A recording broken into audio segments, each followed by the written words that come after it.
The real reason that Girl Meets World was canceled? Exposed. And also my first impressions on the new show, Riverdale. All of that coming up right now.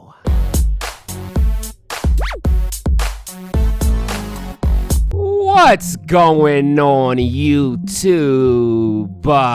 So how are you all doing today? Are you guys doing all right? I'm doing lovely, thanks for asking. So where should we start with today's video? Which topic should we discuss first? Let's go ahead and talk about Girl Meets World first. So something has recently been brought to my attention that I didn't actually know before. Remember how I was so flabbergasted, along with most of you, on how Disney could possibly cancel their most popular show, the one that most people like the most by far, and it's not even really close. How could Disney possibly cancel such a show before it got to season 4? It just didn't make any sense, so we thought. And I found this out from some of my followers on Instagram. You guys are simply awesome for always keeping me so informed with everything that's going on. But it turns out, and like I said, I didn't know this, but every time a Disney show gets a season 4, apparently Disney is forced to have to pay the actors and actresses a lot more money. Apparently so much more money that Disney has already canceled shows before in the past, before it got to a season 4, just to continue the show again anyways later on, but rebrand it as a new name with the same cast. And apparently they've done this with shows like Suit Life,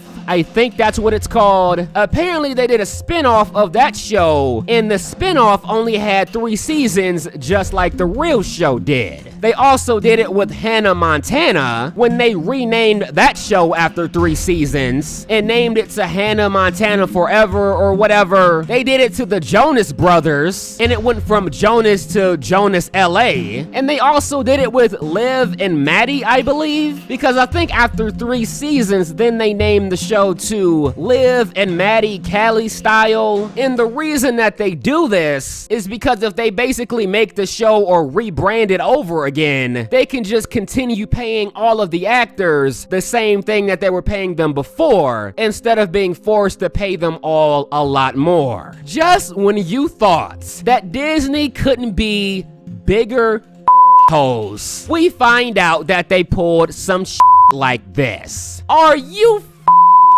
kidding me, Disney? You cheap chump change punks. You're one of those networks that never tips the pizza guy. Pathetic.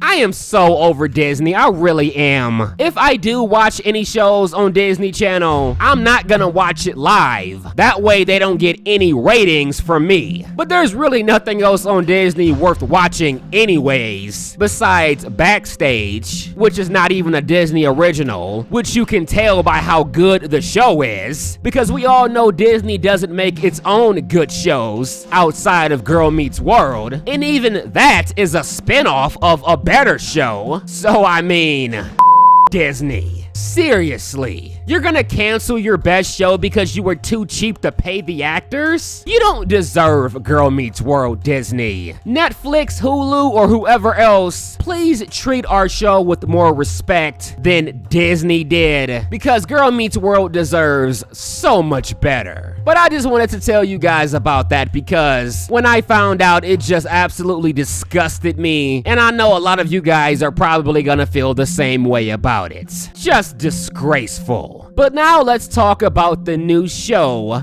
Riverdale, CW's new show. The same station that carries The Vampire Diaries and The Flash and The 100. So it has a reputation for carrying a lot of good shows. So I wanted to check it out for that reason, and it's very rare that I come across a show right when it comes out. So I figured it would be nice for once if I could watch a show from the beginning like everyone else. So I gave the show a shot, and I have to say, I really enjoyed it.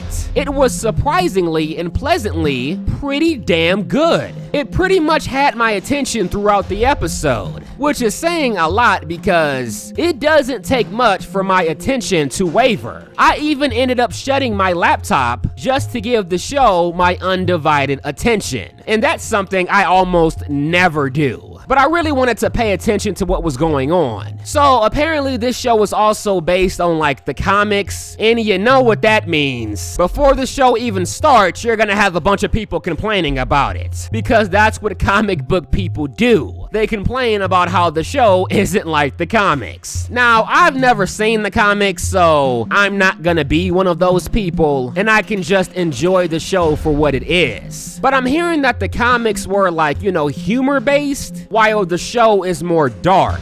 And that's one thing that a lot of people aren't liking about it. Now me, I like humor, but I also like dark shows. And my favorite kind of show is probably one that's more dark-based with a lot of humor sprinkled in. So I have no problem with this. Now, correct me if I'm wrong, but this show is mystery-based, and there is a lot of mysteries involved, which we see on the very first episode. The first mystery is who killed the twin brother. I forgot his name. Like I keep telling you guys with every show, it takes me several episodes before the names really stick to me. However, there is one name that has already stuck with me, and one character that has already really stuck with me. So far, probably my favorite character on the show, and I know it's early, but you know, still, can you guys guess who I'm talking about? Go ahead, take a guess. You're probably right, and that is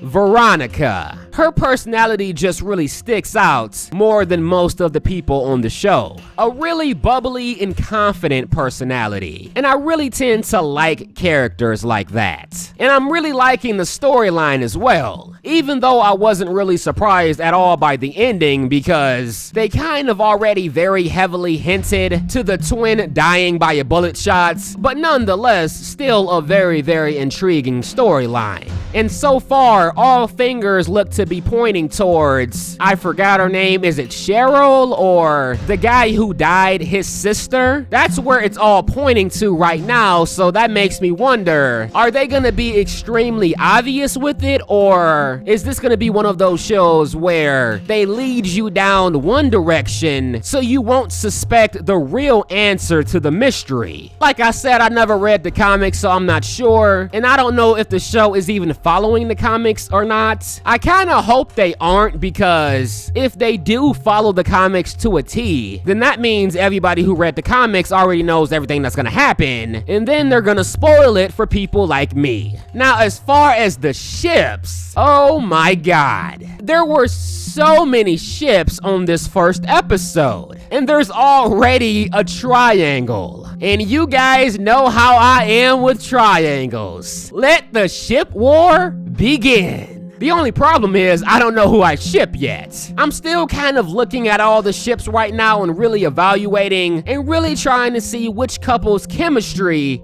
really pops out. And so far, I don't ship anyone. I mean, I really want to give each couple a decent chance, at least until one completely wins me over. But I definitely have my eyes on Veronica and Archie, and also Veronica and I forgot the other main girl's name. Veronica and the other girl that kissed. But if they are, that's gonna make this triangle even more interesting. But I'm really looking forward to see which ship can win me over. And I'm also looking forward to see which ship wins you guys over. Which one of these ships caught your attention on the first episode? Let me know in the comments below. But I mean, overall, I'm already really looking forward to the second episode. This is a classic whodunit show. And who doesn't like a good mystery? So those are my first impressions so far. I really enjoyed the first episode. They really impressed me. And I'm not easily impressed, especially by just one episode. I wouldn't say I'm in love with the show yet, but I definitely liked the first episode, and I'm very, very intrigued. So let's see if they can keep it up.